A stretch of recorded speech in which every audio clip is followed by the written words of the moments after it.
We're back. It's time for the 2024 Urban NerdCon. Join us in Atlanta, Georgia, April 26th through the 28th at the Cortland Grand Hotel. Special guests include Underworld creator Kevin Grievous, Gary Gray from Fairly Odd Parents, from Nickelodeon, Giovanni Samuels, the Science Machine Michael Green, the Sci-Fi Sisters, and from Spaceballs and Star Trek Voyager, Tim Russ. Hi, I'm Tim Russ. Join me April 26th through the 28th at the Cortland Grand Hotel in Atlanta, Georgia for the Urban NerdCon. Our heroes, our villains, our stories, everyone con. I'll see you there. Live long and prosper.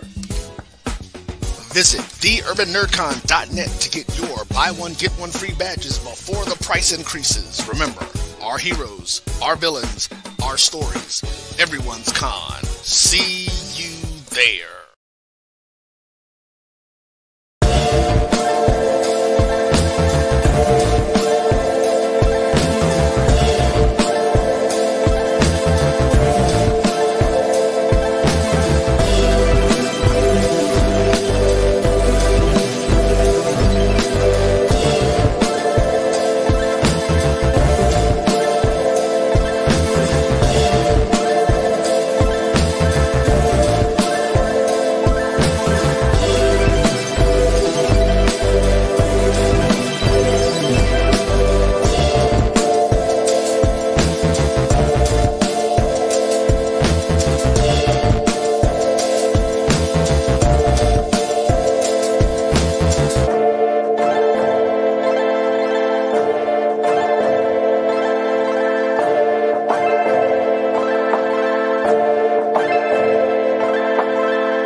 A pleasant good morning to everyone, and welcome to another edition of the Carlos Brown Show right here on the Black College Sports Network.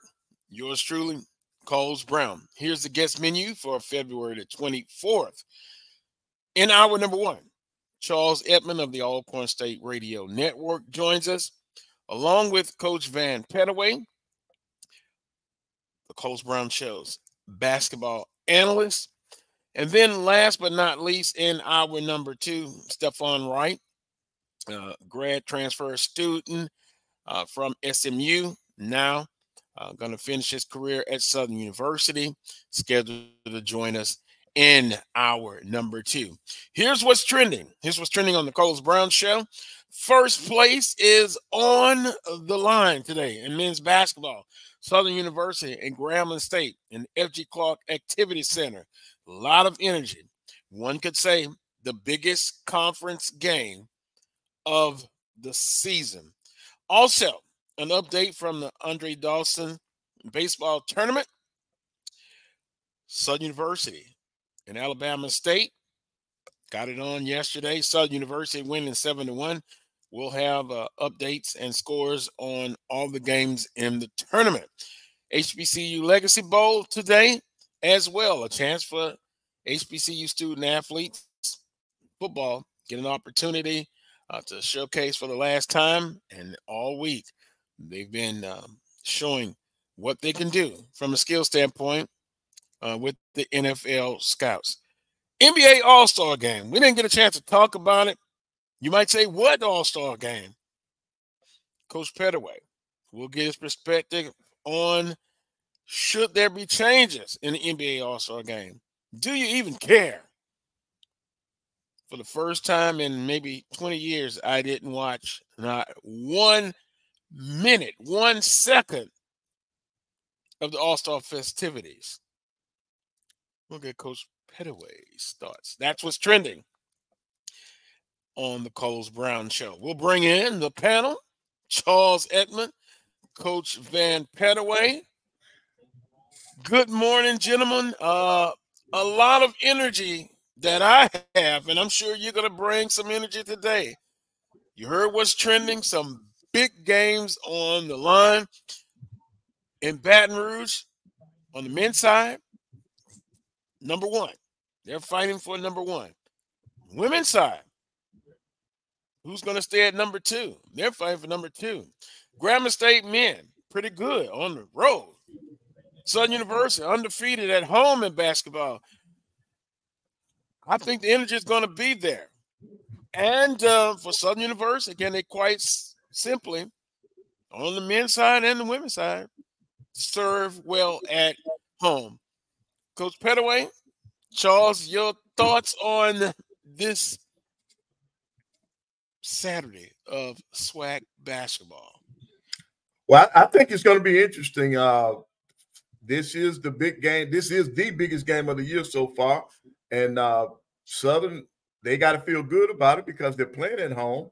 You've already mentioned they're undefeated at home this year. So with that being said, a lot of people will say that it's in Southern's favor, that Southern has the advantage. But when you look at it, Grambling State is one of the men's team that plays well on the road. So it's going to come down to who wants it the most. If Southern can win this game, that will give Grambling their 4th loss, because as it stands right now, they're both tied. But if the season were to end today, Grambling would be the number 1 seed because they've already won that game. And if you go head to head, Grambling Southern would have to win that game by, I think it's 18. I think Grambling won by 17 last time. I think they would have to win it by 18. By the final margin has to be 18 in order for them, if they end up in a showdown with Grambling for as a tie, because the head to head, and then you go to the point differential. So this is a very big game. If Southern can win today's game and then win out the rest of the season, they don't have to worry about the tiebreaker. But there's a lot of basketball left to be played. And I still say it's going down to the last weekend. I think the championship will be decided in the last weekend, and it might be the last game of the season to get on the men's side to get the number 1 champion. And then I think on the women's side, I think the same thing for 2nd place. I don't think anybody's going to catch Jackson State, but I think the seeding is going to go down to the last week of the season in both men and women. Charles? Yeah, I agree with Coach Pettaway. I mean, to me, the regular season and the number 1 seed to me is going to be determined today. You know, Grambling has, Grambling trailed by 17 in that first meeting and won by 17. And so, Southern University, that they hadn't forgotten that. And so a little payback is in order, I think. And what we're seeing throughout this league this year, you're seeing a trend of the road teams just flat out getting it done. And so Southern University coming back home, can they get it done at home in the biggest game of the year for them? Considering all the buildup of the offseason with Kevin Johnson and the expectations, picked to finish 6th, they've been the most consistent team, I think. And, they got tripped up at Texas Southern. That's not a bad loss for them because Texas Southern's really good at home. Right. So I think for this game, if the Jaguar Nation doesn't show up and show out today in basketball, when are they going to show up? Because that place should be packed today or close to it with everything on the line. Southern should feel like, we had Grambling at the Hobby up 17, and then you lose by 17. So I think there's a lot of impetus for Southern University to get home, get right, get back on track. And if they can do that, then I do think they control the number 1 seed. If not, then Grambling could seize the moment And hey, Grambling has a tiebreak. I don't know if seedings, Coach Pettaway, I think when you look at the battle at the top, the battle for 8, at this point, if it's not the regular season or if it's not for an 8 seed trying to get in the tournament, does it really matter where you're seated? 2, 3, 4, 5, 6. It's a big game today, no doubt. But I think for Southern University, they got to show up and show out at home if they're going to win the regular season, considering the off season. Right. And Charles, you absolutely.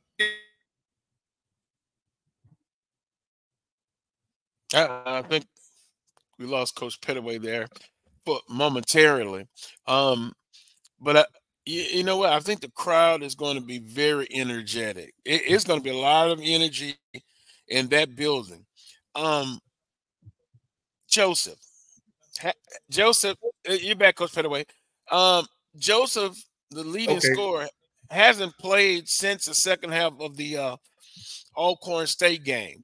And so questions are still out there about what's the deal. All I'm going to say is it's a discipline issue, and I side with Coach Johnson 1,000%. Yeah. I would even go 2,000%.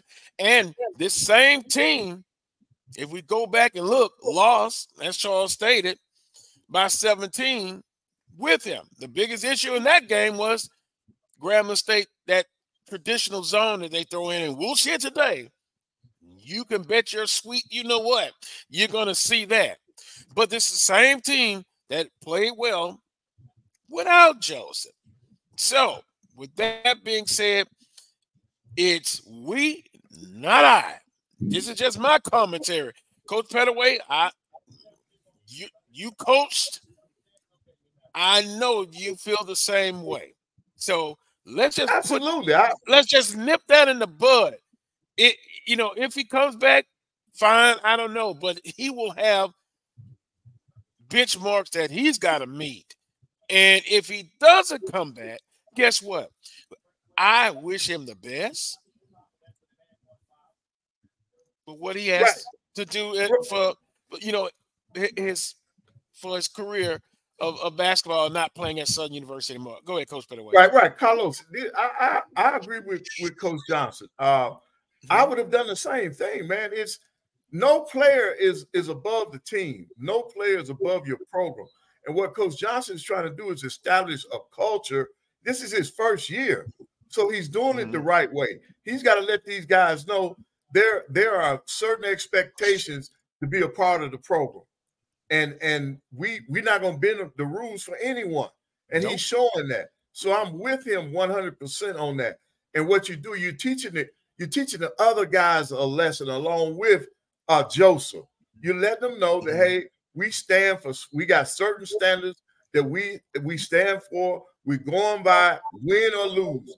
I'm going to win the right way. That's what Coach Johnson is basically saying.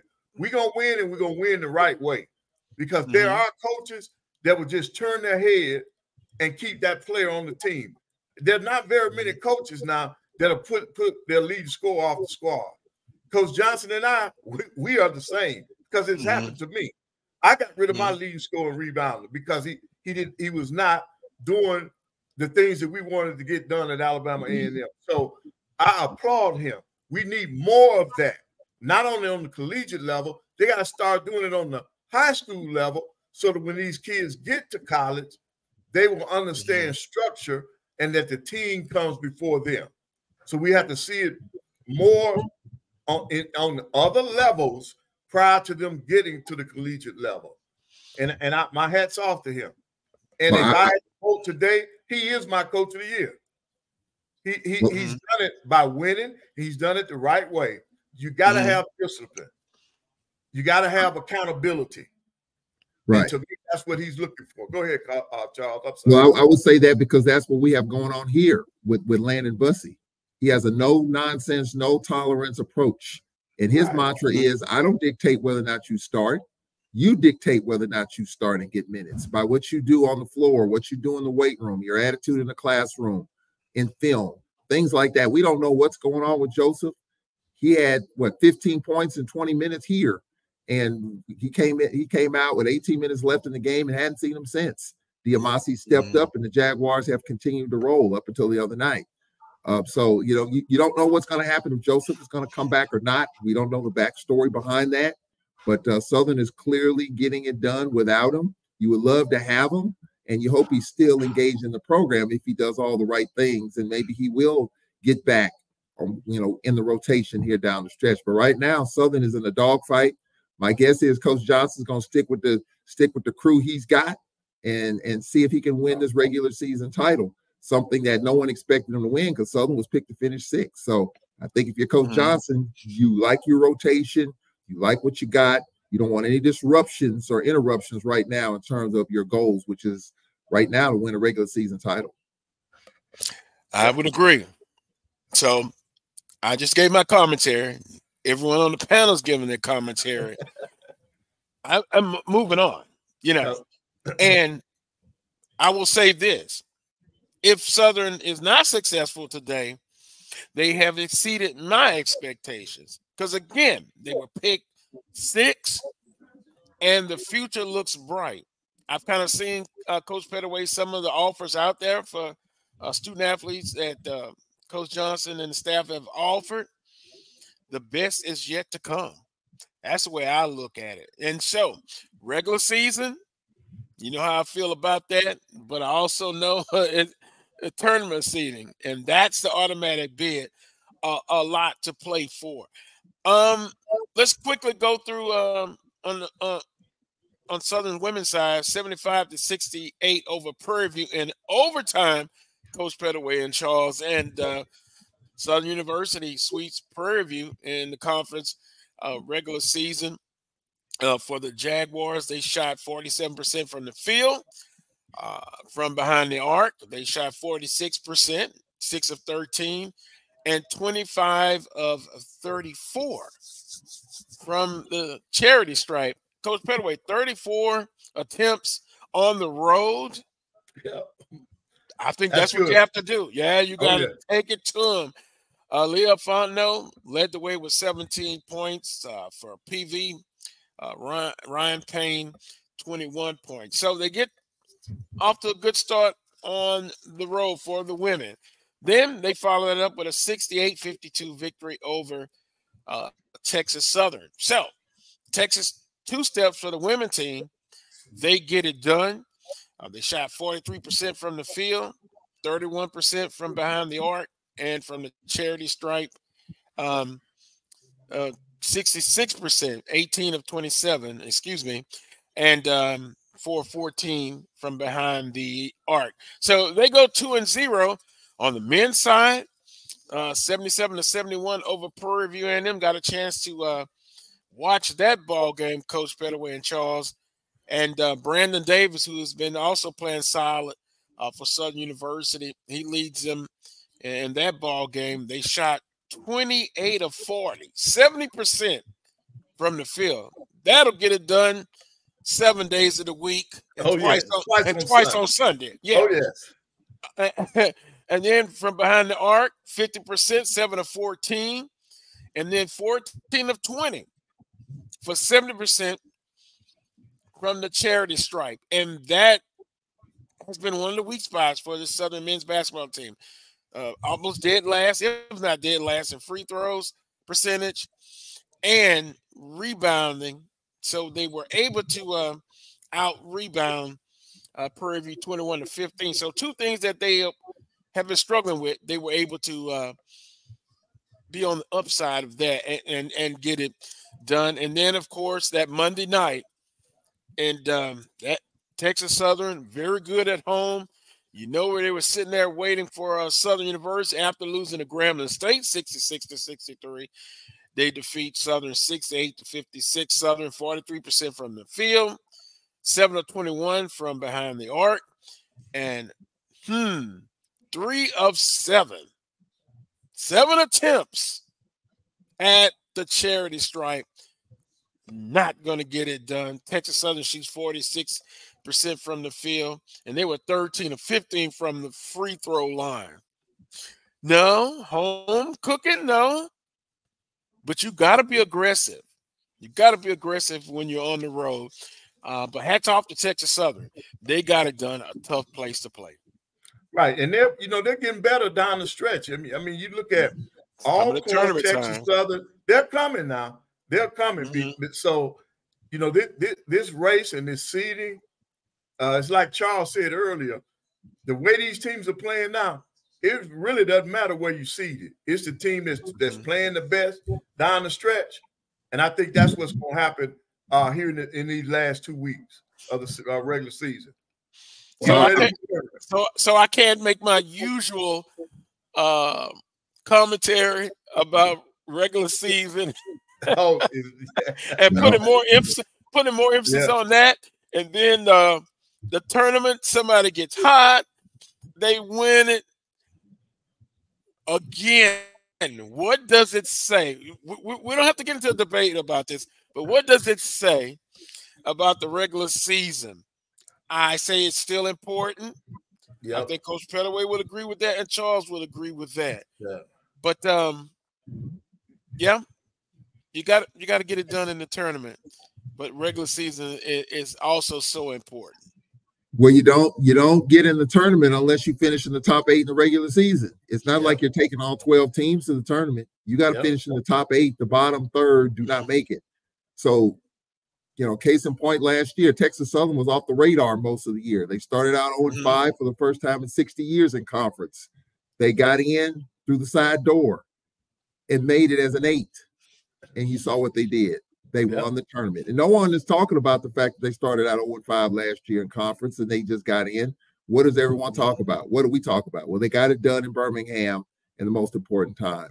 So right now, I think for teams right now, I mean, the regular season is important. If you want to hoist that regular season title, put a banner up just like we did last week, for the regular season.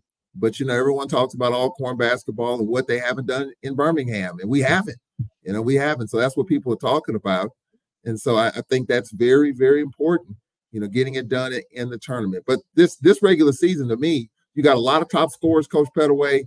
I mean, you got Spear, Florida A&M. You got a top scorer here in Ken Evans. I mean, you've got this conference this year, Coach Pettaway, to me, is more offensive-minded and individual scores than I've seen in a long time. For the talk of defense, every night you're going against someone that's averaging 15, 16, 17, 18 a game. And you got to find a way to at least slow them down if you want to have a chance to win. So that's what makes it exciting to me, the fact that every night you're going against a top scorer and the challenge of trying to slow that guy down or those guys down, because Jackson State has 2 scorers in the top 10, 11, 12 in the conference. Right. And you look at the same thing with Arkansas Pine Bluff. They with French and those guys, they're scoring the basketball. Scoring is up in the league. I think the team that leads the league in scoring is averaging 80 a game, and that's up. So offense is a supreme, but coming down the stretch, you want your team to be playing the best basketball leading into that tournament. And that's why the regular season does matter, because you need that push. You need that extra effort going down the stretch so that you'll be ready for that tournament, to play back-to-back in the tournament. So it's very exciting, man. And we've got some great athletes in this league. And then on the women's side, you still got people that are playing hard. Carlos, I don't know if you're going to bring it up, but the situation that happened at Alabama A&M with Arkansas Pine Bluff, that was a black eye. In fact, Charles, I was so shocked. I was lost for words. I couldn't even. I was on air and couldn't even say anything because I saw the picture. I saw your picture. I saw it. Right. I was just. I'm like, I was flabbergasted because at first, my first thought, I thought it was a fan. I thought it was a fan from A&M that had gotten into it with Pine Bluff, but no, that was just something internal, and I just feel bad for Coach Thorne. I really like her, Dawn, and she's done a fantastic job, and I just hope that they get that cleaned up. Well, you know what, I just heard about it secondhand. I was going to ask you about that, Coach Pettaway, but you kind of elaborated on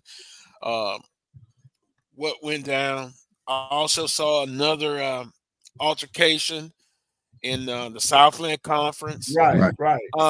I'll just say this: sports is not exempt from some of the societal issues that are going on.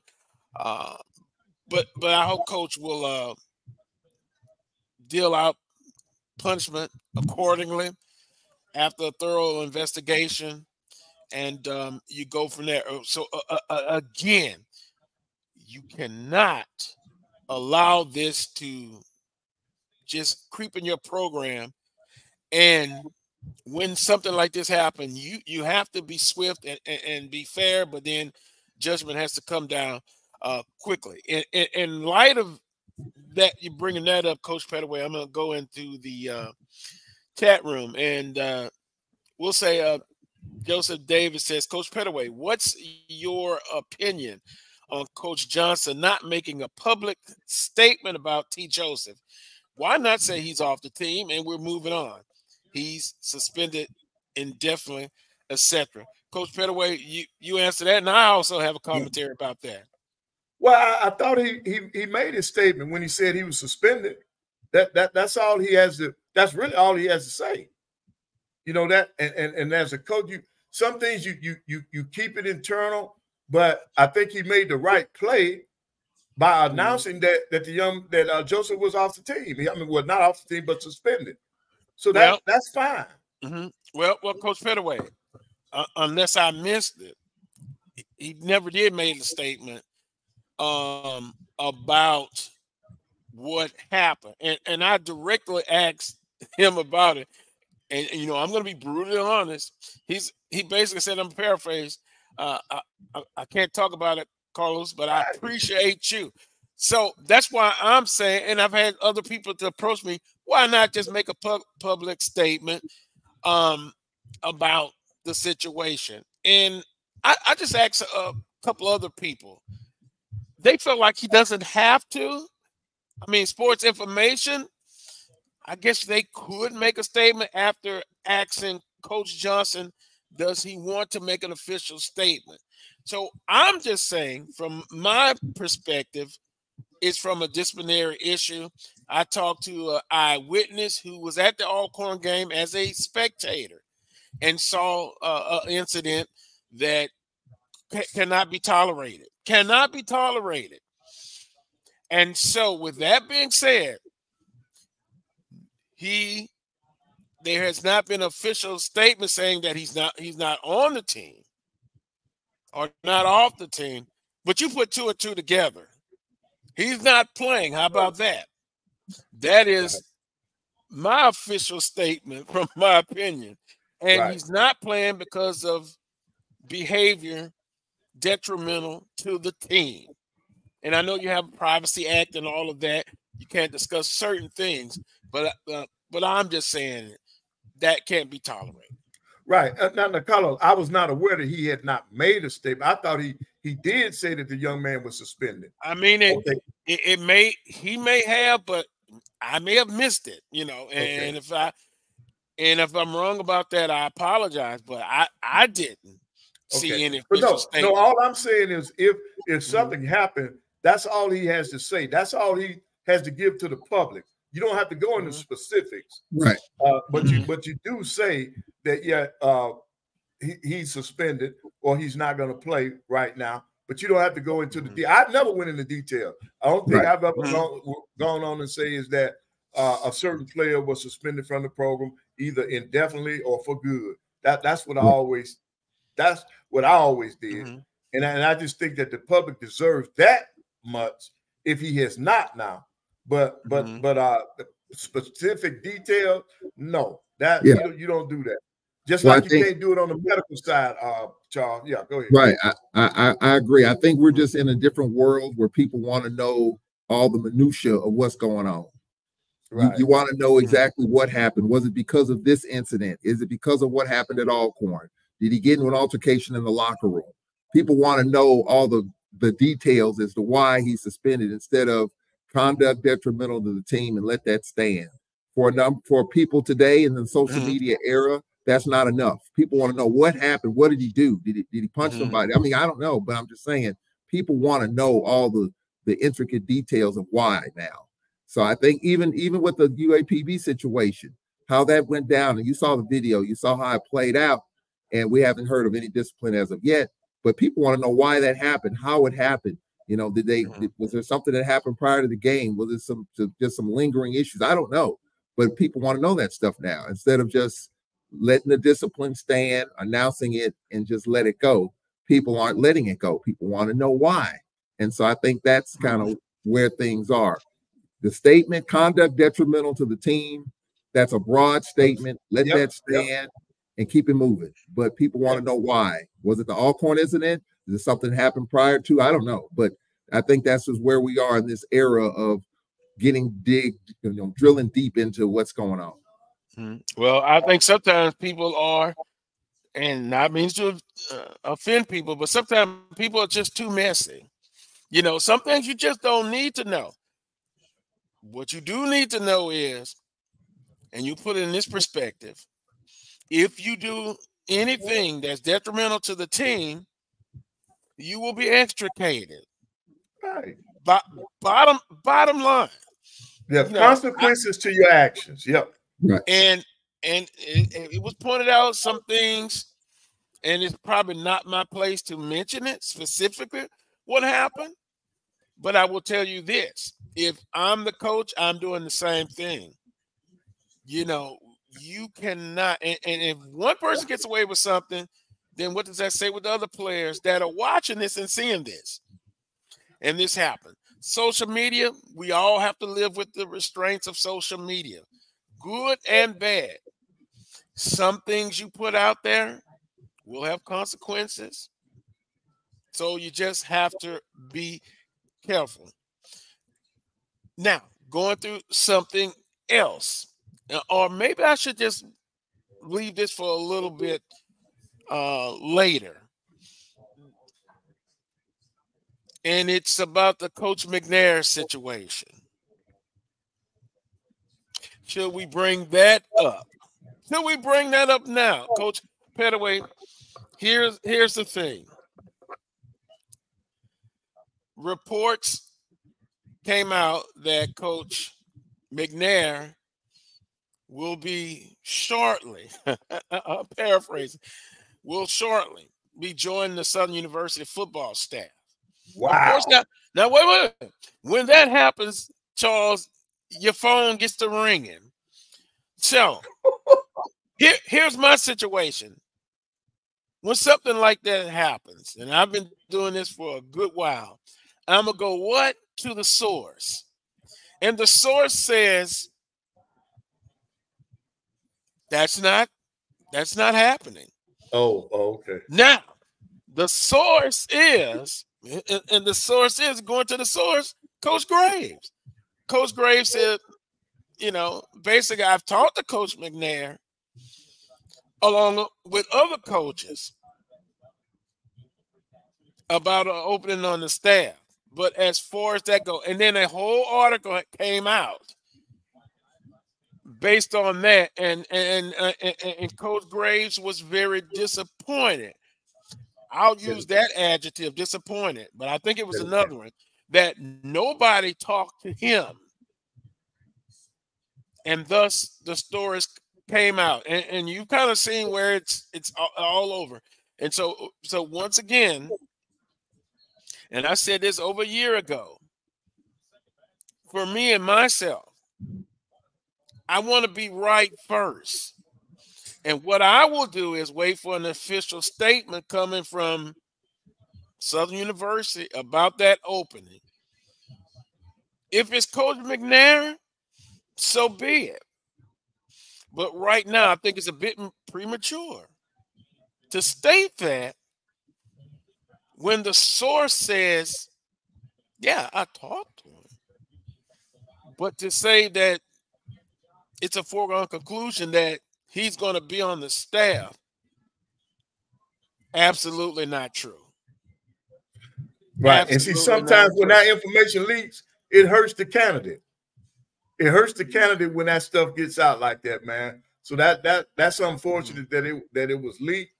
You got to be able to talk to people up front and behind the scenes without it going public before anything official comes from the university or from that staff. But I've seen it where that has backfired, where the leak gets out about somebody being a candidate for a position, and then they pull the plug on it because it was leaked. But man, I tell you what, if that does happen, boy, that's a powerful step. Well, Carlos, you are exactly right. And I think you used the word well-sourced. I'm going to say this. You and I have been a part of this conference for a long, long time. Coach Pettaway, too. And I've been thinking about this in this world of social media. Everybody is Stephen A. Smith. Everybody is Adam Scheffner. Everybody is Woj. Breaking news. Yep. Everybody is doing that. Mm-hmm. In this conference, in the Southwestern Athletic Conference, in all 12 of our institutions, there's only a handful of folks who really, really, really know what in the heck's going on in our schools. It's only a handful. Ain't very many. Excuse my grammar, English teachers out there. Ain't very many. Yep. So people who claim to be well-sourced are not well-sourced. But because they're on social media and they have a platform, we kind of make that assumption. And so I'm not calling out any names or anything, but you have to be careful with that in terms of being, quote unquote, well-sourced. You know, I think, Carlos, you're well-sourced. I'm well-sourced, not only at Alcorn, but throughout this conference. Other schools in this conference, even Bethune-Cookman and Florida A&M are two newest additions. There's only a handful of folks. And I will take it to the next level, the SWAC office. There's less than a handful of people that know what's going on in the SWAC office. If you notice, you're not getting, scuttlebutt of information coming from Birmingham. I can tell you that because they have tightened up those processes. There's less than a handful that know what's going on in the SWAC office. Now, the Bethune-Cookman, Florida A&M, addition, that kind of got out a little bit, but it trickled out a little bit, but not very much. So I'm just saying, in terms of this whole thing that we're in now, breaking news, and everyone has a podcast and everyone has a platform, I would just say there's only a handful of folks who know what's going on. And you just have to take that for what it is and just take it from there. Because a situation like this is a prime example of that. Now, the person, I don't know who broke it, but I think the person who broke it may be pretty well sourced. And maybe just not all the I's are dotted and T's and crossed to make sure that, that was going to be the case. But in a general statement, I just think there's only a handful of folk who know what's really going on. And you have to take it for a grain of salt most of the time. I can pick up this phone right here and text and contact folks. And I text you about the McNair situation because I hadn't heard it from people here, because I know people here that know Coach McNair personally that can pick up the phone in a second and say, "Hey, Coach, is this true?" I didn't hear that over the last few days. So that's why I text you the other night about it, Carlos, because I'm like, I hadn't heard that on this end of the fence. So you just have to be careful with that kind of stuff, because it does hurt your credibility. And at the end of the day, no matter what field you're in, all you got is your credibility. And when that's destroyed, it's all over with. It's a hard hill to climb up from. So I just think we just ought to just take it for what it is, take it for a grain of salt, and just kind of just deal with it like that, because it is tough. We all want to be first, but like you said, Carlos, you want to be right first. I have to be right first. Talk to some other colleagues. They basically don't get into the breaking news situation at all. But again, when you hear something, and I kind of bank on experience, Coach Pettaway, that I've been doing it. And then sometimes you have a gut feeling. Sometimes I've in the past had information, a privy to some information that I decided not to just even mention it and wait till the university makes an official statement, because none of us are perfect. I always say we're perfectly imperfect.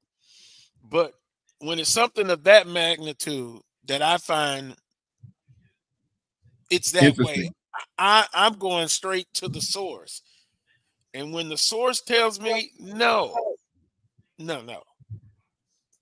that's no paperwork has been signed. None. Now, could it happen tomorrow or something of Sunday? It's a possibility.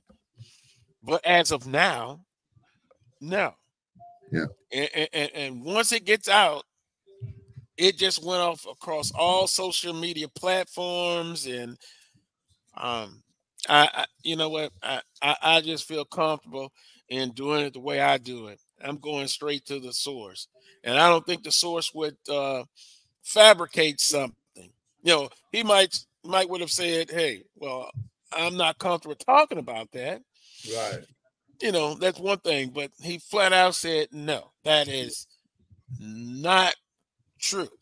But anyway, yeah, getting that out. But Coach Pettaway, you did say somebody say I am well sourced. Well, EA in the chat room. But back to wrap this up, Coach Pettaway, you said it in a very good way. As far as, I guess, some fans want an official statement to be made about whether Joseph is on the team under disciplinary action or what have you. But I will just say again, you can't be above the team. So let's just say he's not, even if we have to say every day, he's not playing Saturday. Oh, he's not playing Monday. That is the statement we're putting out. And maybe at a later date, if we decide to do that, we could get into some more details. But then you got to be careful with that. So I'm just saying here on this show that it's a disciplinary action that I back Coach Johnson and staff 100%, that we're moving on. We're concentrating on Grambling State and the rest of this conference season.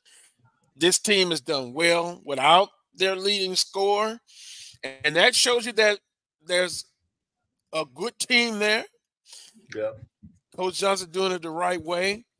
And my goodness, a 6-game winning streak without your number one scorer, that tells me something that I just feel good about. And again, the best is yet to come. I think go ahead. I also think that the reason why this isn't bubbling to the surface in a lot bigger way is because Southern's been winning without him. Right. Now, if Southern was losing without him, I think there would be a lot yeller screams from the hills, like, "Hey, when we're gonna get this guy back? Because now all of a sudden we've gone to the tank." But because of the fact that they're winning without him, and that's what it's about, Carlos. I mean, you're winning, you're moving on.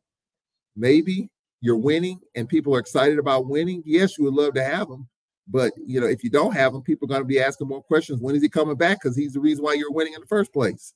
But because of the fact that you're winning without him, I think there's not as much conversation about it. Yes, you would like a little more detail, but if he's suspended for right now and he'll be back whenever, I mean, I'm sure the media were going to ask him about it probably after every game. When is he coming back? Because he's one of the top scorers in the league when he was playing and he was doing his thing.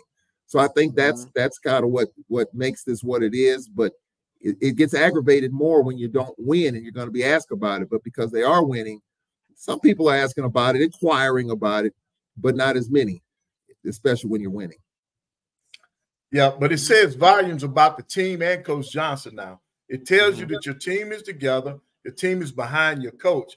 That means that the players have agreed with what Coach Johnson had done, and they're moving on, man. And that's all we need to see. That's all we need to say. And just let it play out. Just let it play out. Yeah. But I'm behind Coach Johnson 100%. As a coach, you got to have discipline. Because if not, make sure that everybody understands no one is above the team. No one. And on that note, we'll take a timeout.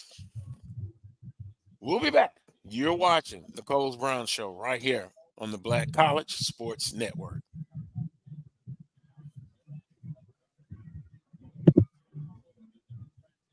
Since 2002, Empowerment Resources, Inc., a nonprofit organization, has empowered more than 1,500 youth and adults in Duval and surrounding counties through its programs Journey into Womanhood, Girls Mentoring, Life Skills for Teens, and Parenting Education Coaching. To get involved with programs, volunteer, or donate, visit www.empowermentresourcesinc.org. Follow us on social media, facebook.com/empowerment.resources and instagram.com/empowermentJAX. The human voice has always connected audiences with experiences. Major brands all across America have trusted Kever's voice time and time again. Conversational, powerhouse, intelligent, and sincere. That's the voice you need for your creative marketing process. KEAVERSVOICE.com. Kever's Voice, Kever's Voice, KeversVoice.com. Always on, all the time.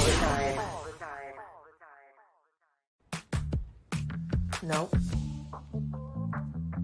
Nope. Come on, him. Ooh, I like him.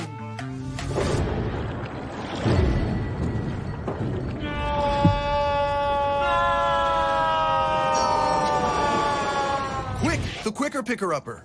Bounty picks up messes quicker, and each sheet is 2 times more absorbent, so you can use less. He's an 8. He's a 9. Bounty, the quicker picker-upper. From novice to aficionado, find yourself here. High quality cigars plus personal customer service. Slow Burn is Waco's only mobile cigar lounge, featuring a meticulous, curated collection of premium cigars. Visit our website, www.slowburnwaco.com. That's www.slowburnwaco.com.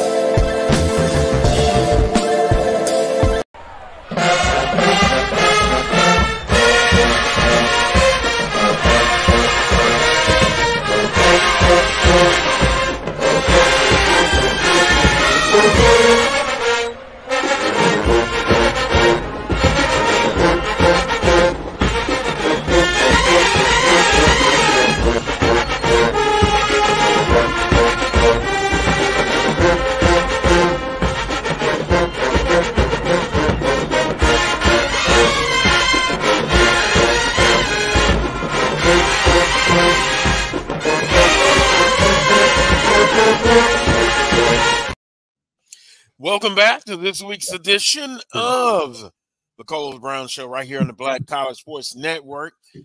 Charles, did that band look familiar? I think it was the Sounds of Dynamite. Sounds of Dynamite. Yes, sir. Yeah, they were outstanding in that clip there. Keep the conversation going on in the chat room. You know, I'm trying to stay focused here, then I'm peeping over in the chat room. It's very interesting that's going on in the conversation. We'll pick 1 or 2 comments to talk about. Before we get into our predictions of this men's basketball game, Southern Grambling State, it's going to be interesting. What's the line on Charles? They're saying, what's going to be the line on Charles going to pick Grambling State, his alma mater, on the road? They're pretty good. Southern's undefeated. But Charles, before we get into our predictions, conference standings. Jackson State, of course, on a 13-game winning streak. It's on the women's side. 13-0. Grambling State 10-3. Arkansas Pine Bluff 9-4. Southern 9-4. So, on the women's side, Southern and Grambling State, there's a lot to play for, of course, trying to continue through this conference race. But if Southern can pull off a big victory today, they can tie Grambling State for second place as we continue on in the conference race. Southern on a 4-game winning streak. Grambling State women on a 5-game winning streak. That is going to be an important game. On the men's side in the conference race, a little bit more intriguing. Southern and Grambling State 10-3 in conference, albeit Southern on a 1-game losing streak. Southern with the best overall record, 16-10 overall, for those who feel that is important. Then Jackson State, Texas Southern, Alcorn State coming in at 8-5, Bethune-Cookman 7-6, Alabama State 7-6, Alabama A&M 7-6, Arkansas Pine Bluff 6-7, Prairie View A&M 5-8, and the rest in the bottom tier. So, guys, at stake, number 1, number 2, number 1 on the men's side, second place on the women's side. So many storylines. Undefeated Southern University at home. Grambling State on the men's side, pretty terrific on the road. Went into Texas and was successful in the Texas 2-step. On the women's side, still a lot to play for. Prediction time, Coach Pettaway and Charles. On the women's side, who do you got, Coach Pettaway? Grambling and Southern University. Well, I'm going with the home team. I'm going with the home team. I think Coach Fontes on the women's side will figure out what needs to be done. And then since you're with me on the men's side, I'm still with the home team. I think the Jags, I think Coach Johnson, them will find a way. They protected their home court all year, so I expect them to do it again today. Wait a minute, Coach Pettaway. So that famous and Grambling's coach has been pretty successful against Southern. Yeah. Albeit with Coach Woods, we know that zone is going to come. But you feel confident that Southern will get it done at home against the notorious. I'm trying to think of what the zone was. 2-1-2 or what's it? Maybe it'll come to me. So your predictions is Southern wins at home, both on the women's and men's side. Yes. Yes. Charles, Edwin, what say you? I've been going back and forth on this game, Carlos. Believe it or not, I don't believe it, Charles. I don't believe it. I mean, at the Grambling night, I'm leaning one way, but Southern University up until Monday night has still been the story. I'm gonna go with Southern University in this game. On the women, on the men. I'm gonna go with Southern University's men. Whoa! On the men's side. I'm shocked. Yeah, I think Southern, and it's gonna be a close game. I think it's gonna be a dogfight. Landon Bussey talked about these rivalry games. He uses the word bloodbath. Yeah. I don't want to get too graphic and violent. This is a family show, by the way, and I don't want to go. I don't want to go there, but I think it's going to be very physical. I think there's going to be a lot of emotion because regular season's at stake. Whoever wins this game is probably going to get the regular season and definitely a number 1 seed. So I think this game means everything. I mean, for Southern University, the program in terms of where it is, and you're playing for a regular season title. A lot in front of you, but you would definitely have a good situation. I'm gonna go with the Jaguars at home. Now, I have challenged Southern University in every sport to get it done at home. For football, baseball, and they haven't. They haven't. That's just the reality. They haven't. But I have a feeling today. They will exercise those demons after leading Grambling by 17. I think they're going to get it done at home. And I have a pretty good feeling on that one. On the women's side, I got a chance to watch Southern and Grambling. I like Coach Funches in terms of what he's doing. I'm cheering for Kalo Billow, who's the Alcorn transfer playing for the Lady Jaguars. I'm going to give the edge a little bit to Grambling on this one.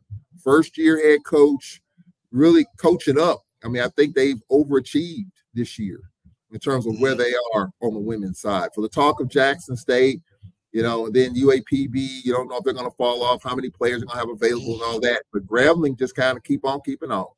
And I just think Grambling, to me, is a little bit better than Southern University.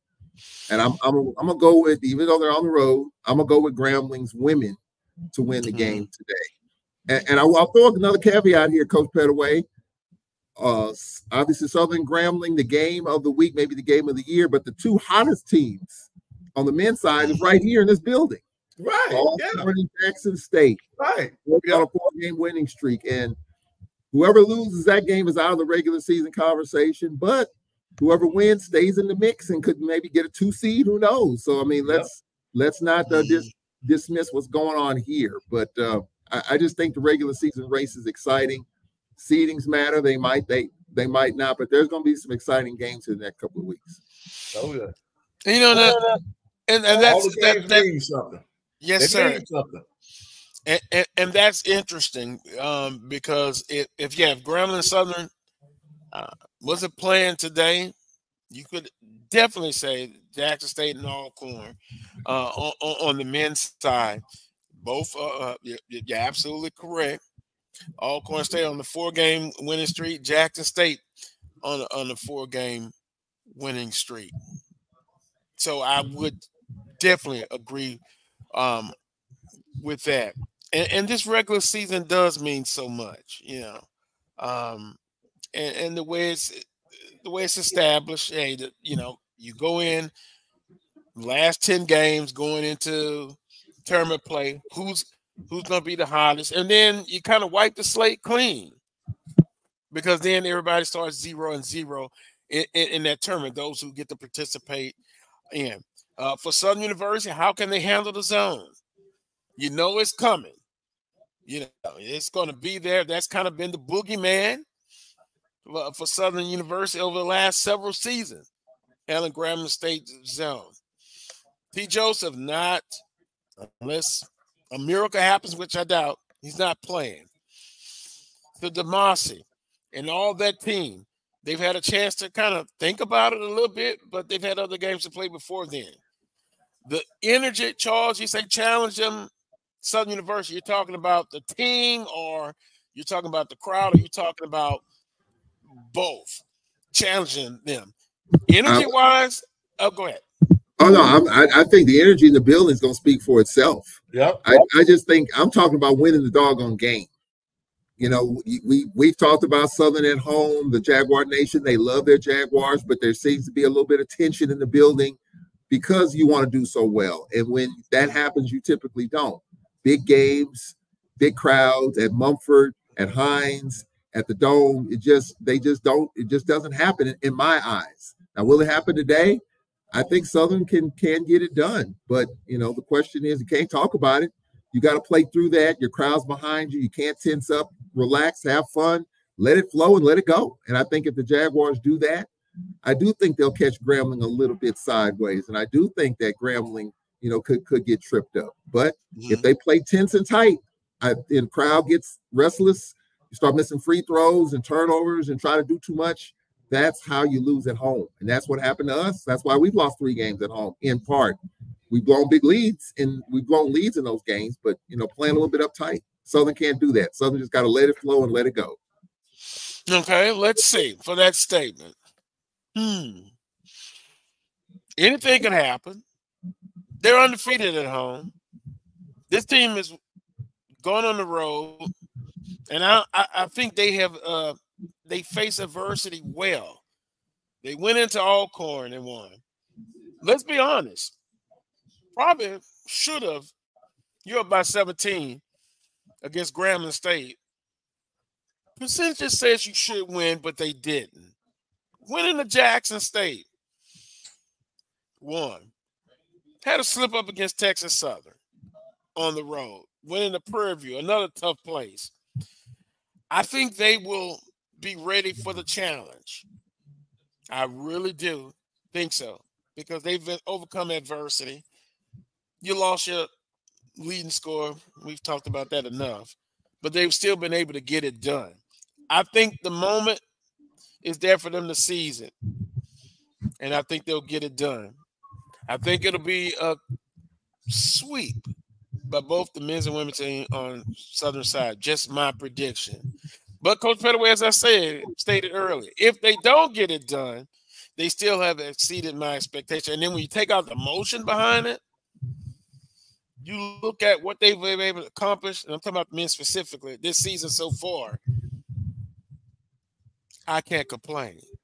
I definitely can't complain. On the women's side, they've kind of been a little bit more erratic, but they have some good wins under their belt. They've also had some games that they let get away.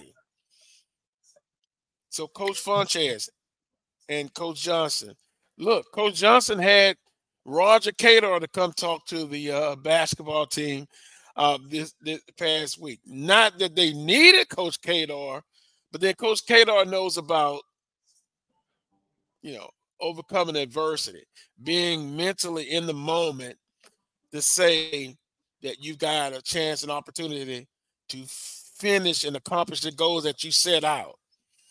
And once again, it's one of the situations you love about sports. Sometimes the prognosticators, Coach Pettaway, tell you can't get it done. You can't do this. You can't do that. But I'm glad it can be proven on the court. And that's what you do. So an exciting time, I really believe, at FG Clark Activity Center, also in Lorman today, and the rest of the conference schedule we're going to get into. With that being said, Charles, I think you have to get ready for a broadcast, correct? Okay. Coach Pettaway, you're with me for the rest of the show. Charles, we're going to talk about, Coach Pettaway said, switching gears just a little bit, continue about basketball. All-Star game, Coach Pettaway. Not good, huh? Not good at all. Oh, I didn't know they played one.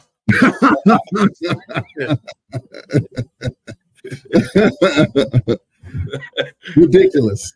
Yeah, that's a joke. They got to do something quick, fast, and in a hurry. That's a joke. They don't even need to do that. They don't even need to show up for that. Right. And I was listening to some of the national shows talking about what could be done. Make more incentive. The winner gets to that conference gets to host the championship. I don't know. It just seems to me that all of the gusto is gone out of it. Yeah. Just my opinion. I think the 3-point shooting contest still good. Skill competition, fine. But the All-Star game itself, it has a lot to do to get my interest back.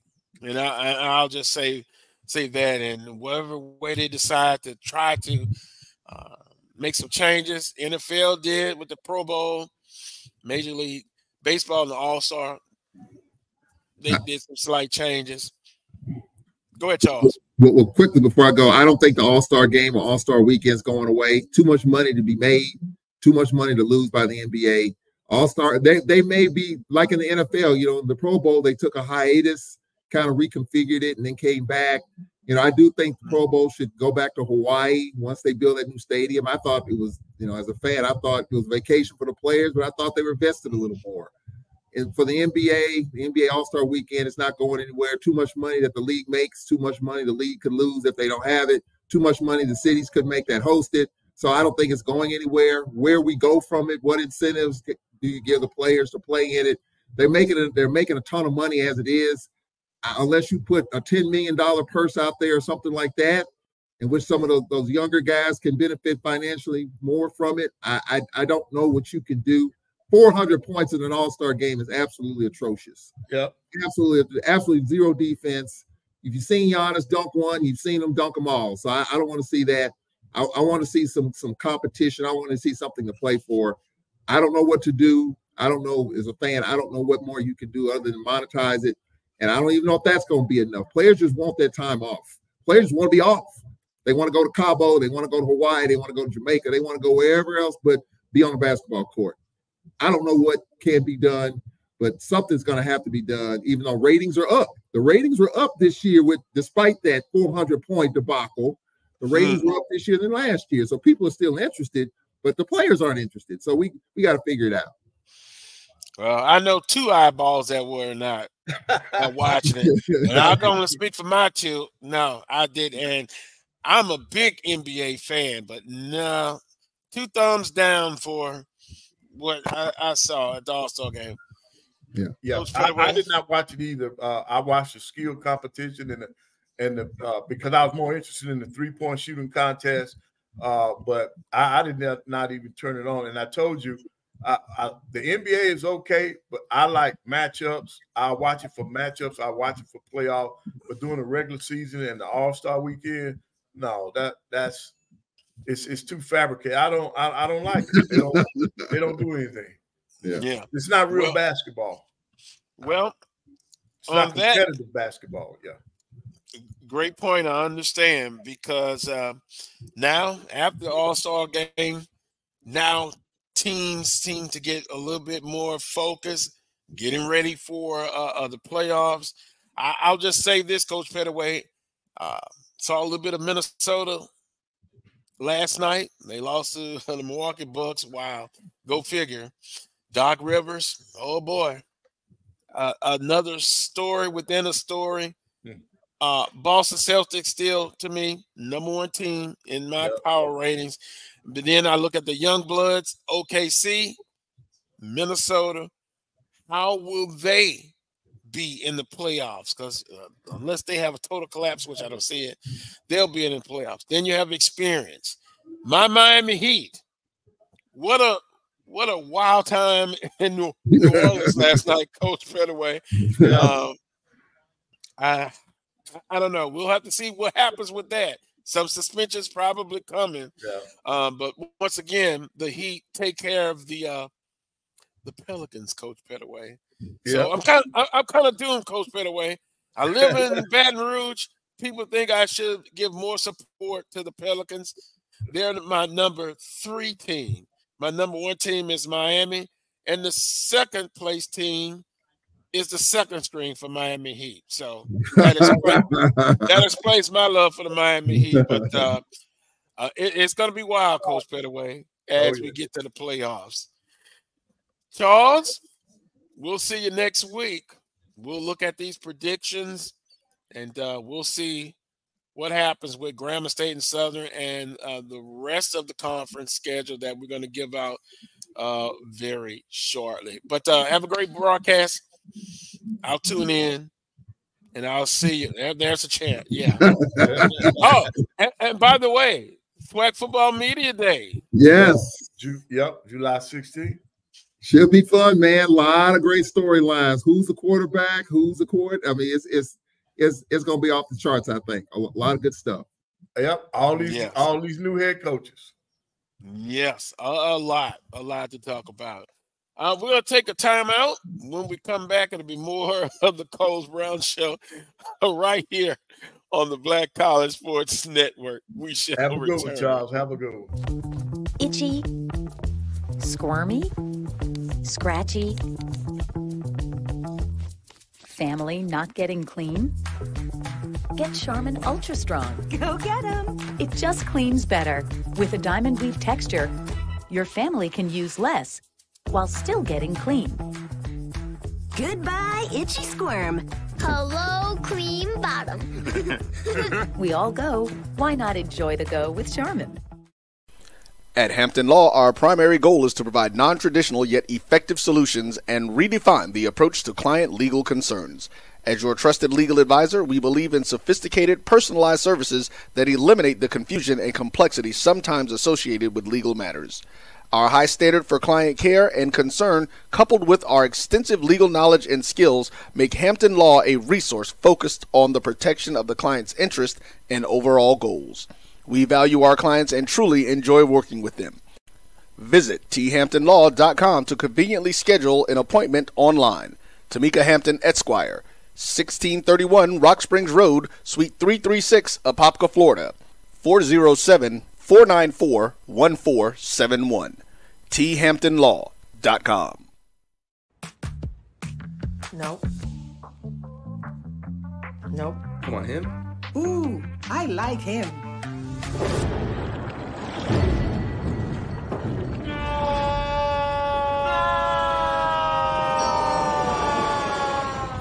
the quicker picker-upper.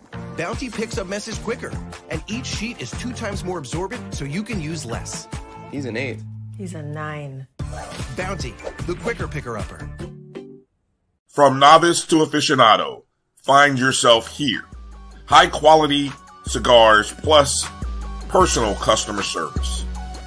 Slow Burn is Waco's only mobile cigar lounge, featuring a meticulous, curated collection of premium cigars. Visit our website, www.slowburnwaco.com. That's www.slowburnwaco.com.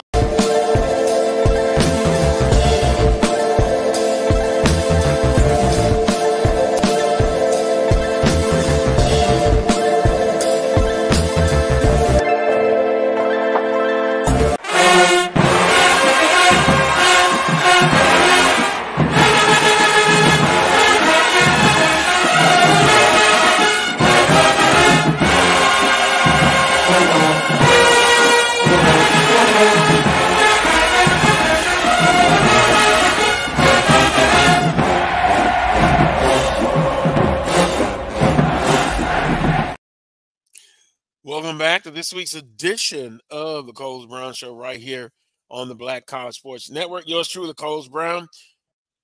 Coach Pettaway still with us, and we appreciate it. Yeah. Good afternoon, everyone in the chat room. Yep, the Charles Chop. Yep. He loves it. Yeah. He loves it. And Coach Pettaway, I was kind of shocked that he picked Southern to win on the men's side. I thought he would go with Grambling State, but I tell you, Coach, that zone, right, that Grambling State employs, that has been a thorn in Southern University's side. Well, not just for Southern, for everybody. Yeah. So How do you attack it? Well, he's been doing that, for quite some time since he's been in the SWAC, and I like it because I've always believed in a matchup zone. And what I used to like to do, I run the man-to-man, but I'm going to hit you with that matchup zone. I want you to think I'm still in man-to-man because it disrupts some of your stuff because you're running the wrong offense against it. And I love what they're doing. And when you say he picked the Southern's men, I think Southern has more going in their favor on the men's side. Now, on the women's side, one team has won 4 games, one has won 5. They don't that to me, that's a bigger collision there because they're both teams are coming off of the winning streaks. But this is what SWAC basketball is all about. A weekend like this. And then, Coach, too, you're at home, the momentum, and we often talk about momentum, and that's good for a certain point, bringing that energy. But it also comes down to execution. And then within a ball game, I often look at runs are going to happen. Coach, I get scared sometimes if a team goes out by 17 points because the opposition, if they're competitive, they're going to make a run eventually. And you kind of saw that. And that zone just really just kind of took Southern out. Now, T. Joseph played in that ball game. And if you remember, in that first half, he was lights out. Right. He couldn't be stopped. But what I like about, and it's not to dismiss the importance, from a production standpoint of what T. Joseph did, but what happens when he's not playing, I saw even better ball movement. The space was pretty good. Of course, rebounding has been kind of tough for them at the free throw line. But back to this game at home, bringing out the energy and the execution, is there a possibility that you can ever have, and excuse me for saying it this way, too much energy or let me say too much emotion? Because you got to have that balance between the emotion also, but then, executing the game plan. And how important will it be game planning for Southern University coming into this ball game? It's going to be very important. I mean, that's the only way you're going to win. But in your game planning, you got to also have a backup now, because you can sit there and put together a game plan, and then if it doesn't work, you got to be ready to make adjustments. And I think that's what you all have seen this year with Coach Johnson. He's done a pretty good job. And you're talking about two of the better coaches in this league that are going after each other today, because Coach Jackson does a good job of making in-game adjustments too. So I think it's going to be up to the players to be able to separate themselves. Whoever's going to play the most consistent today, I think is going to have the advantage. I really feel that because Southern is at home and what you all have been doing with your crowds, I think that'll put you over the edge. I think playing at home, having that energized crowd is going to help you all. And this is a rival, so anything could really happen in this game, but it would tend to help the home team more. And that's why I picked both teams to win today, because of the home court advantage. Right. And then speaking of that, Grambling State's women basketball coach, a Baton Rouge native, she's coming home. So she's going to have her team fight. Yeah, it's a rivalry, but just a little side note. And if I'm not mistaken, she also was a finalist when Coach Funches got the job. Oh, wow. So Coach intrigue. Yeah. And so very outstanding person coming from a great area. She's going to have her team prepared as well. So, although albeit a rivalry, you have a lot of these little sidebars that we can look at. Then Coach Pettaway, the hustle board, winning those, taking those, getting those loose ball, all of that, I think will make for a great atmosphere. So they're going to lock it in very shortly. Right. See, you all are leading the conference in attendance, so I expect a big crowd in there today.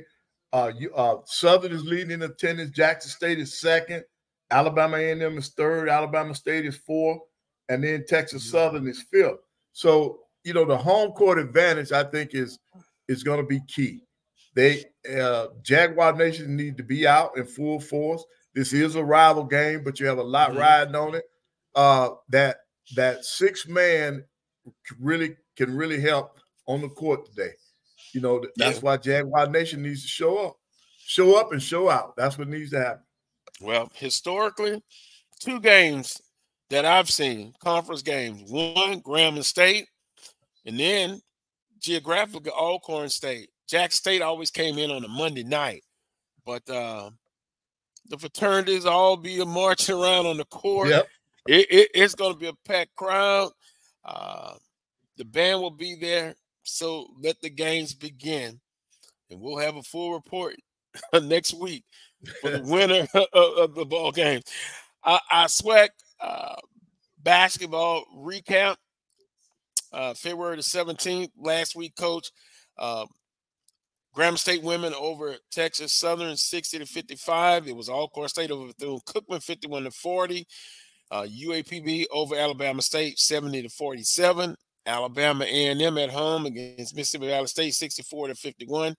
JSU over FAMU 71-44, and of course Southern University on the road in overtime over Prairie View A&M.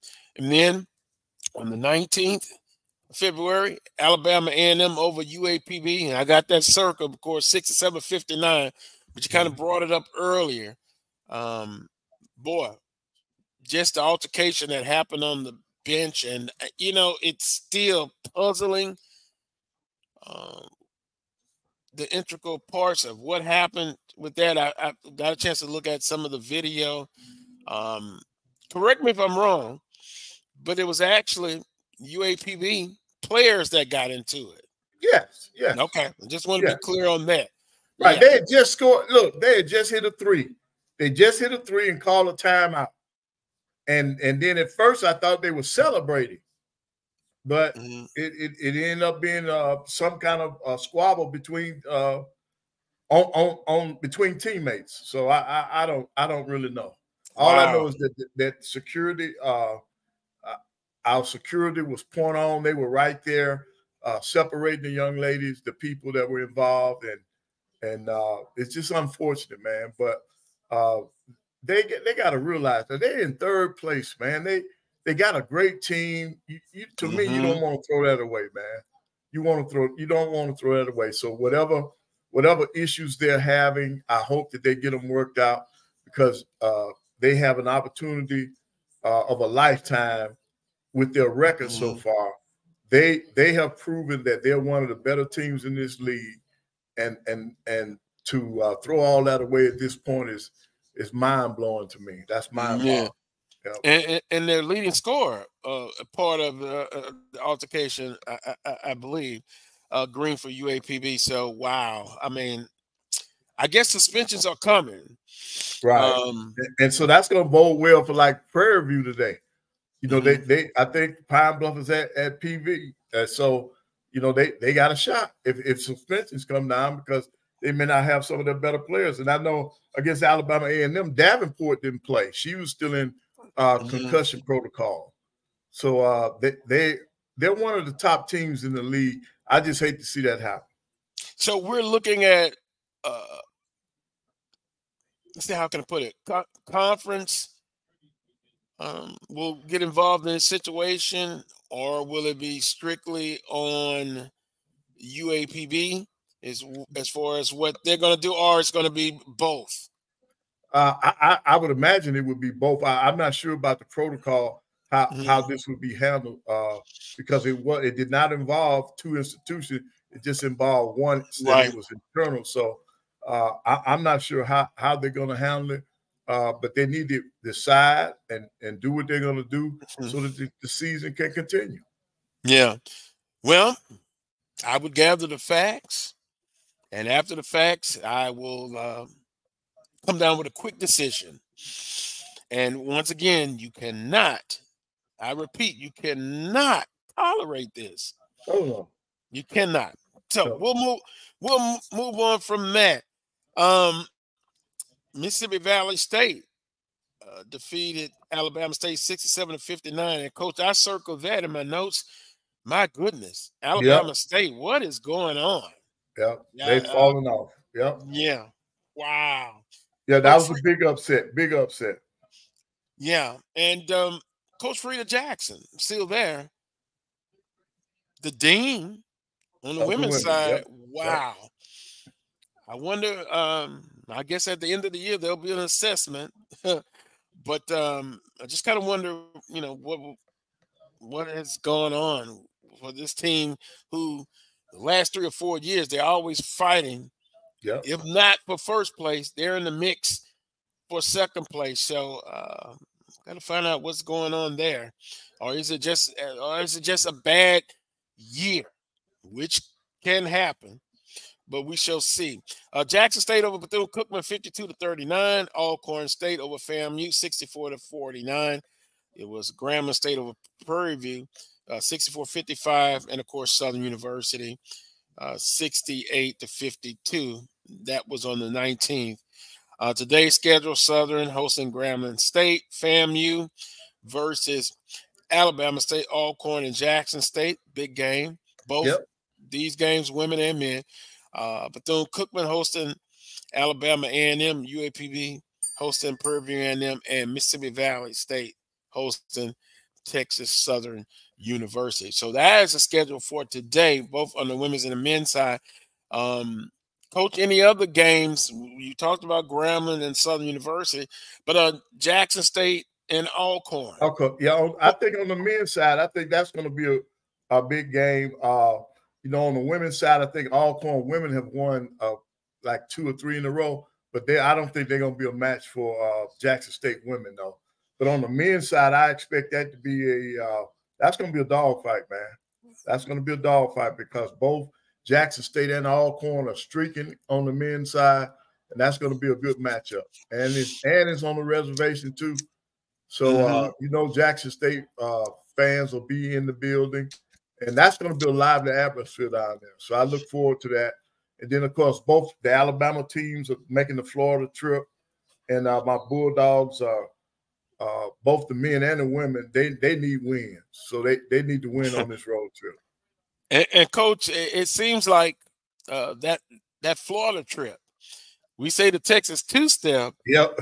But the Florida trip, you're looking at Tallahassee and then at Bethune-Cookman. But it seems to be tough places to play. Right. Especially Daytona Beach. Down there at Bethune, man, Coach Steels, he got them playing, man. I've had an opportunity to watch a lot of their games on through their Cat Eye Network, and they do a pretty good job at home now. So you got to be ready to play down there. Your Jaguars know about it. You got to be ready to play when you go down there. Now. Yeah. So that's a tough atmosphere. It reminds me of Elmore, where the fans are, right on top of you. So it's going to be interesting today. And, it's interesting that you say that. If you kind of look at, okay, Southern's men, 3 losses, right, in conference. Texas Southern, a 12-point victory. Bethune-Cookman went to overtime, had that game. Well, we say had, but had an opportunity to win it, and they lost. And if you look at the Grambling State game on the road, a very good opportunity to win. So when I look at it, this team could very well be, 12-1? Yep. Because Texas Southern really did, that was a convincing victory. But the way it falls, you kind of got to have a short memory, Coach. Oh, yeah. It's like that defensive back. He just gave up a 70-yard touchdown. It happened. You can't think about it too much. Or Next play. Again. Next play. You got to get ready for the next play.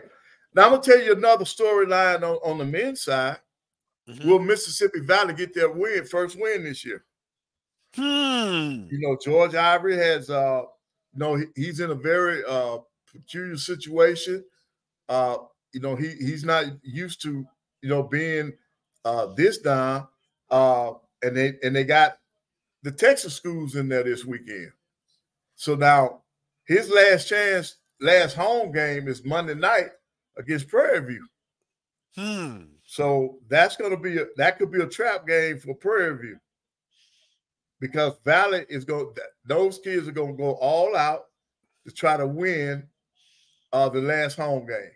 Yeah, and you definitely don't want to be winless in conference play, right? Well, and overall, overall, yes, sir. Overall, recap men's scoring: Alabama A&M over Mississippi Valley State. This was February 17, 80-57. Alcorn, a 15-point victory over Bethune-Cookman. Alcorn State playing very well. Grambling State goes into Texas two-step, and they get it done. They defeat Texas Southern 66-63. Of course, Southern over Prairie View A&M 77-71. JSU over FAMU 77-55, and UAPB defeated Alabama State 80-74. Then on the 19th, it was JSU with a 1-point victory over Bethune-Cookman 61-60.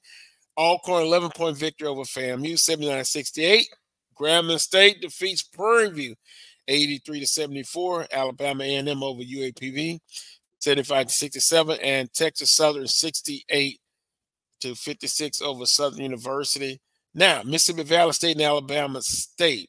Didn't see the score, but we could safely say that Alabama State won. Yeah. They won that game. So, with that being said, Coach, you're coming down. It was 61-46. Okay. Yeah, 61-46 Alabama State. Yeah. Well, we're hoping Valley can get the first victory of the season before the season is out. Coach, quickly before we go to our next timeout and our next guest, this point of the season as a coach, I know players are tired, some physically, some mentally. It's been a long season, but now it's the point where you got to push through as a coach in that situation, what are some of the things you try to instill on your team? Well, let's value our time, especially our practice time. You know, you don't want them on their legs too much this time of the year. You don't want them worn out. So there are no more, for me now, there were no more 2.5 or 3 hour practices. We scaled back on everything. We just worked on the necessities. And then we work on our game plan, go on our scout report. You wanted the kids to stay sharp mentally, physically. You wanted to make sure that they had enough gas in the tank for these last for this stretch run to get ready for the tournament. So you want to back off a little bit. You want to stay laser focused when it comes to game preparation and the things that you need to do. And the other thing is you get shots up. You work on free throw shooting. You let them get their shots up, but you try to save their legs. This is a very critical time of the year, and they need as much rest as possible. You know, and being so young and youthful, that does help from the physical standpoint. Right. The bumps and bruises, it's expected, but again, now's the time to push through.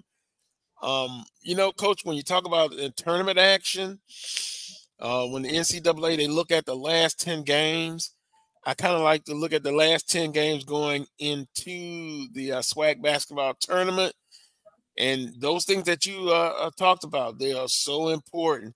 And with this basketball race, you started at point A, now you're almost to point B. You're right there toward the end. Who pushes through? Who gets it done? And I'll go back to what you said, Coach. It's going to come down to the last playing date. And before you know it, it's here, and then it's tournament time. With that being said, we'll take a quick timeout. We are scheduled for our last guest, Stephon Wright. Coach, here's a guy that has graduated, got a degree in hand, and in the transfer portal, decides on Southern University. That's going to be an interesting story. I want to know the particulars. How did he ended up signing with Southern University? What was the connection? What was the relationships established? And we also have a little footage to show of this young man. He's very impressive. Very impressive. So Stephon Wright scheduled to join us next. We'll take a quick timeout. You're watching the Carlos Brown Show right here on the Black College Sports Network.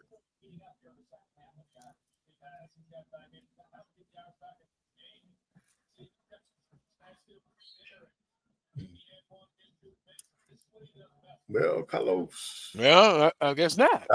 I guess not, Carlos. Well, pray.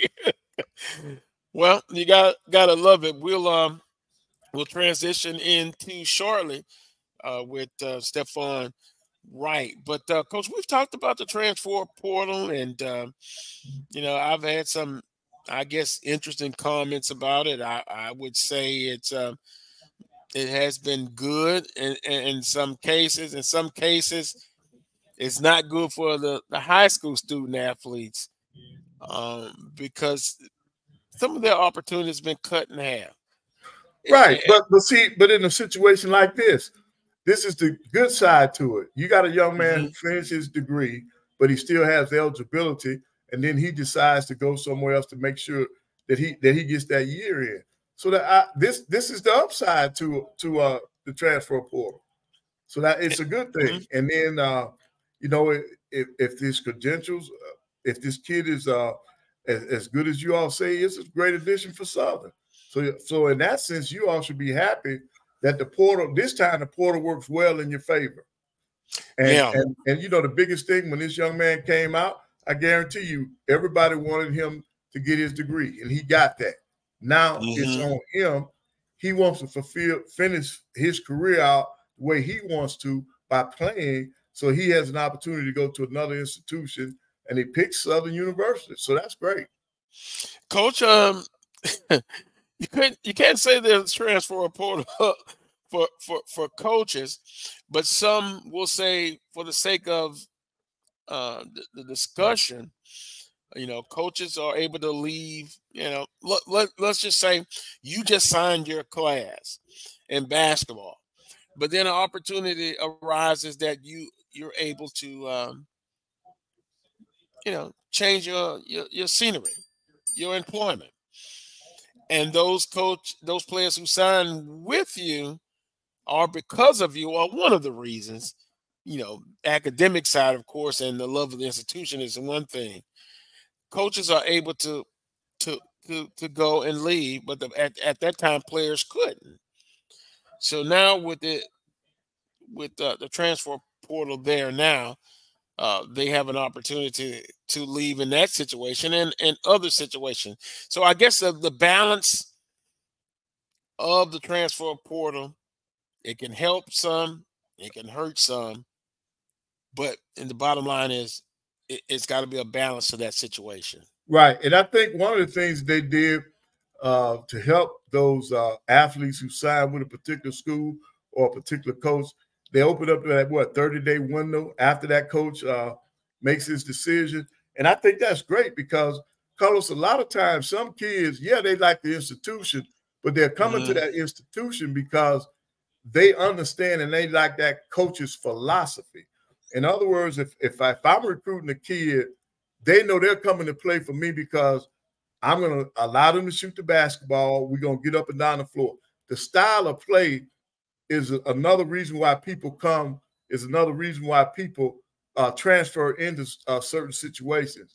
And so that's a good thing. You like that coach's philosophy, and then if that coach leaves, then you got an opportunity to follow them. But being in the portal, it's a great thing. I think it was a great advantage for these athletes to get out there and find a place where they can finish their career. And speaking of that, now we have Stephon Wright. We were going to have the video, but the producers are just informing we can't. But I got a chance to look at it. But first and foremost, Stephon, welcome to the Carlos Brown Show. Yes, pleasure to have you. And still good morning. You're on the West Coast, right? Yes, sir. Well, it's afternoon here, but glad to have you.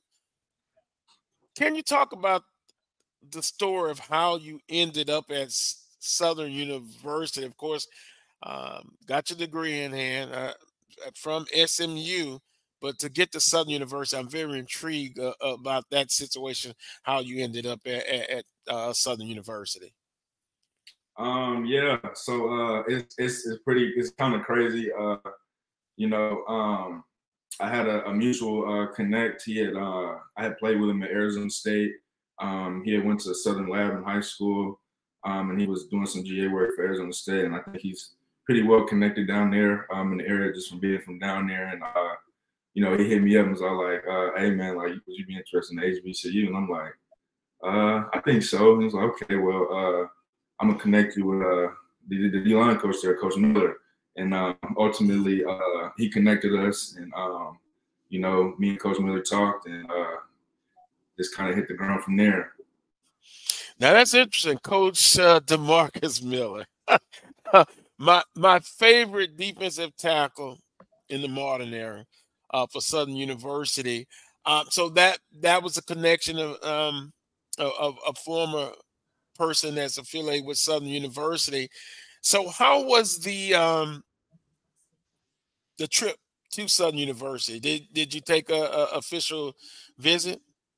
Yes, sir. I was down there the first week of February, and it was a real good trip. I got to see. It was my first time on campus, like at HBCU. I'm already familiar with the Baton Rouge area a little bit, but it was real good. I think the best thing that I got out of the trip was just talking ball, as far as where I would fit in the scheme, how I would fit in, where I would be used, and kind of picking Coach Miller, the D-line coach, Coach Miller, kind of picking his brain, about what he expects, type of coach he is, and like type of drills that he like to do.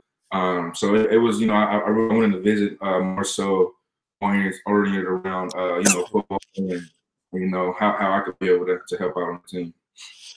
Well, once again, Coach Pettaway and Stephon, apologize for not having the video up. But what would you say is your strengths? And I saw the video and I was impressed, but just from a non-coaching perspective, pretty impressive. What would you say is your strengths that you will be bringing to Southern University's football program? More so, I would say my strength, just you know, me being an older guy, just to experience, just from seeing different things over the years, as far as playing styles, different offensive schemes, stuff like that. I would more so say my strength would just be the knowledge, my ability to pass rush, and just play smart, play fast. You know, because the ultimate goal, you know, just like I was talking with Coach Graves and Coach Miller, my exit meeting, you know, is, you know, ultimately bring back that SWAC championship this year. I want to go. Now, with that being said, the statistics, you know, from a physical standpoint, what I think I saw 6'5", 285. Is that correct? Yes, sir. Wow. Stephon, have you ever gotten a rebound, man? Can you get a rebound? I played basketball all throughout high school, and I mean, not high school, middle school, and you know, I had to make that choice either football or basketball. So I stuck with it, put my hand in the dirt. yeah. Stephon, I coached at Alabama A&M basketball for 25 years, and over my career, I've always gotten football players to come out and play for me. And I go to the defensive line. I go to defensive line and offensive line to get me some players. And I've had pretty good success, man. A lot of football players can really translate into basketball. And I played a physical game of basketball, so that fit in well for me. So welcome to the SWAC, Stephon. Yes, sir. Appreciate you. And speaking of, I agree, Coach Pettaway. And speaking of the Southwestern Athletic Conference, have you done some research, or you didn't have to do some? You know about some of the heavyweights in the conference, i.e. Jackson State, FAMU returning, HBCU champs and conference champions. How much did you have to study or research, or did you have to study and research at all because you already knew? I'd say it was kind of 50-50. You know, I did my due diligence, just looking through, you know, seeing who those top dogs were. Then when I got down there, you know, that was something, you know, I was asking them a lot about. And, you know, there was just those two schools that you guys just mentioned. So I was pretty familiar with it. And the culture of the HBCU and the atmosphere, I'm sure you're looking forward to that as well. Because, Stephon, I can tell you now, every year I ask to be able to lead the team out when they're going against Jackson State. To me, that is the most intense rivalry. And you know what? I get in trouble sometimes, Stephon, because the Bayou Classic, Grambling State. But I'm just talking about from the intensity that Jackson State. I think you're going to really enjoy that atmosphere, along with the home games, all the games in the Bayou Classic. Oh yeah, for sure. That was another big thing, part of my decision, just being able to experience something different. You know, playing in front of more so, you know, my people, and you know, just soaking in for that last year, and you know, try to make the best of it. Now, back to we'll visit now back a native of Los Angeles, yes, California, sir. right? Yeah. You know, Stephon, I've never been to California, but with that being said, was there an adjustment period for you going from California to SMU, and how would that prepare you for now coming to Baton Rouge? No, it's nothing for me. All of my family is from Alabama, in a little town called Utah, about 30 minutes from Tuscaloosa. Okay. I grew up. You know, I'm kind of like a part-time Southern boy. I grew up down there a lot, in California. So it's really not an adjustment. You know, I've lived all across the country at this point, Arizona to Texas, And you know, speaking of Baton Rouge, I'm familiar with it. A lot familiar with it. So it won't be an adjustment at all. Probably that summer we start running in that summer Louisiana heat. I did hear about that. That's probably other than that, it won't be an adjustment for me. Oh, wait. Because to be honest, but look, when Dallas, Texas Heat, and Louisiana Heat, that's going to be about the same. So that portion of it is good. But I'm trying to figure out how we let you out of Utah, Alabama, man. I know plenty of people. One of my former classmates, Cleveland Austin, quarterback for us is from Utah. So that's good, man. You got good people, man. I've been to Utah a few times with him and also to recruit down in that area. That's all right. Yeah. Nice little town. Yep. Oh, wait a minute, guys, but I'm trying to figure out. Yeah, Dallas is pretty high. But Stephon said the Louisiana Heat. Yeah. You know why I'm thinking it's and correct me if I'm wrong, the humidity. That's got to be the only difference because Dallas is pretty hot as well. Sure. Yeah, for sure. Yeah. With that being said, with Stephon, we appreciate the time. The Jaguar Nation, I'm sure they will welcome you, and they have welcomed you.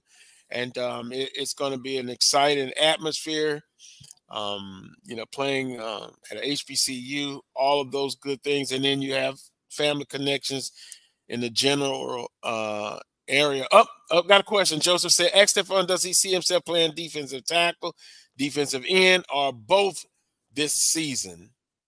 So yeah, I talked to the coaches about it. I'm playing both, inside and outside. So it's gonna be real fun. They run a 4-down scheme. A lot of just explaining to me breakdown of how plays are ran and stuff like that. It's a lot of stuff I was familiar with. So it's gonna be real fun to see what we do this year. But to answer the question, yes, I'm playing both. Wow, which is your personal place, inside or outside, or both? I don't know. That's hard to say. From a pass rush standpoint, I would say both. And like a run down standpoint, I would say 3 technique tackle. Okay. And at SMU, of course, I guess the biggest rival game is TCU, correct? Yes, sir. Okay. Wow. Because like I say, I saw the footage, and tremendous athlete, good footwork, a good motor. And I think you will definitely be able to help Southern University as their quest for a championship. And under first-year head coach, Coach Graves, is he as quiet as he tries to be, but really he's not? Just from being around him on my visit, I would say he's pretty quiet guy. Like he's pretty chill, laid back. Yeah, like he's more on the quiet side, I would say. Well, there's another side to him, and we talked to him a couple of weeks ago. I haven't seen him in a coaching setting yet, so just when hanging out and just we're chilling out, he's pretty chill. Oh yeah, but I would agree. But he also has another intense side. But he's good. He's good people, good coach, and once again, make yourself right at home when you get in officially for summer camp. And last quick thing. Your degree at SMU, what was your degree in? It was in sociology. Okay. Societal situations. Took a couple of those classes there at Southern University myself. Okay. And always intriguing. Sports is not separate from society as a whole, but a part of it. And so some of the same things someone says Kelby Givens and Stephon. Right. Did you get a chance to meet Kelby? Yeah, I met Kelby. Sat down and talked with him a little bit. He a pretty cool dude. I look forward to working with him. Learning from him. You know, he's a younger guy too, so you know, there's some things that he may be able to teach me about this league that I don't know about. So it'll be real fun to get in and get working with him. Well, we appreciate the time, Stephon. And I'm assuming I see the LA hat on. Lakers fan in NBA basketball? Nah, I was a Clippers fan back in the day, but when they were with Lob City and stuff. But after that was over, I only watching the playoffs. Yeah.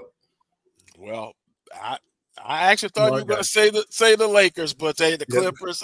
We'll take that. Any closing comments for the Jaguar Nation?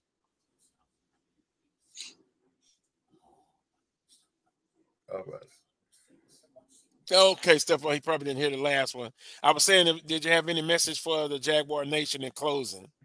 Oh, shoot. Can't wait to get down there in Baton Rouge and get to work. I'm gonna give y'all everything I got, and hopefully, we end the year holding up that trophy in the Bayou Classic and that SWAC championship.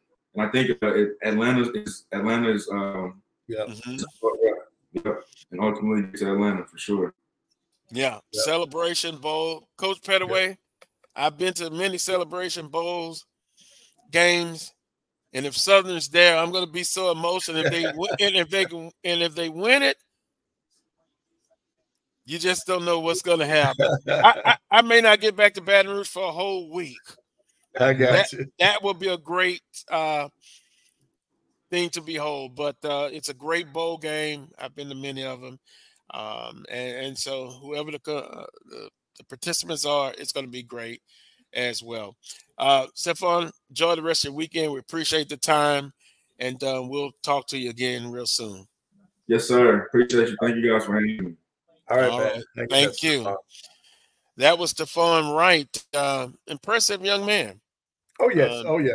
Playing for Southern University. Interesting. He had family, relationships that he built that kind of helped guide him into the HBCU landscape and Southern University. It's going to be interesting to follow his journey for the 2024 football season. Coach Pettaway, we'll recap shortly. We got about 5 minutes, and then we're out of here for February 24th. First place on the line, men's basketball, Southern University and Grambling State for number 1 on the women's side, the fight for number 2.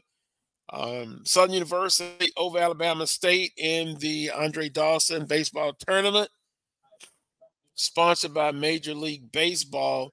Also, Prairie View A&M over North Carolina A&T 7-5. Grambling State had FAMU, but FAMU comes back in the end to get that victory.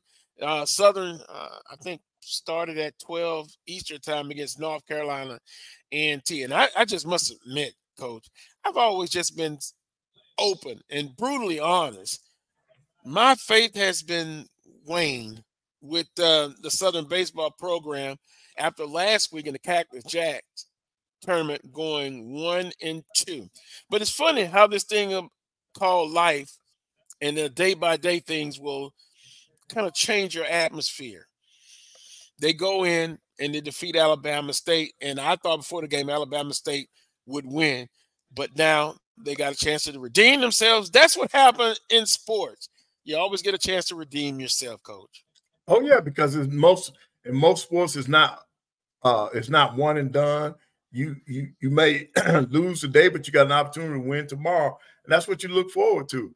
And in baseball and softball is wide open right now. And then the tennis teams are in action now. All your spring sports, track, indoor track is ended, and they're now moving to outdoors. So there's a lot of action left in the SWAC in all the sports. But our biggest focus right now is going down the stretch of this basketball season. I think so far we've had a great season, man. I have really enjoyed watching these teams play. I've seen everybody, man, and we got a lot of good coaches in this league. Got some great players in this league on both the men and the women's side. Right. And that goal is still to be one day, hopefully, and we've kind of talked about it, how to uh, have it where you won't necessarily have to be in the playing game.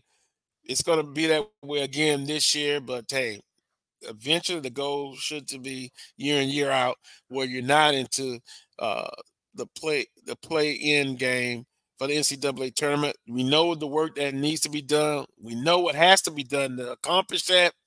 It's just a matter of doing that, Coach. Also, Yeah. And then a shout out to Coach to Dr. McClellan. You know, this is his first year as chairman of the men's basketball committee. So shout out to him. That's great for the SWAC. It definitely is. Yeah, a scoring update. Let's see, North Carolina A&T 4, Southern University 2, top of the 7th. See what I mean, Coach Pettaway? Yeah. You're up one day and you could be sad the next day. Yeah. North Carolina A&T, an established baseball program. You also got Grambling State, Prairie View, Southern, and FAMU, Alabama State. So I guess I'll get a chance to catch some of the action later on today.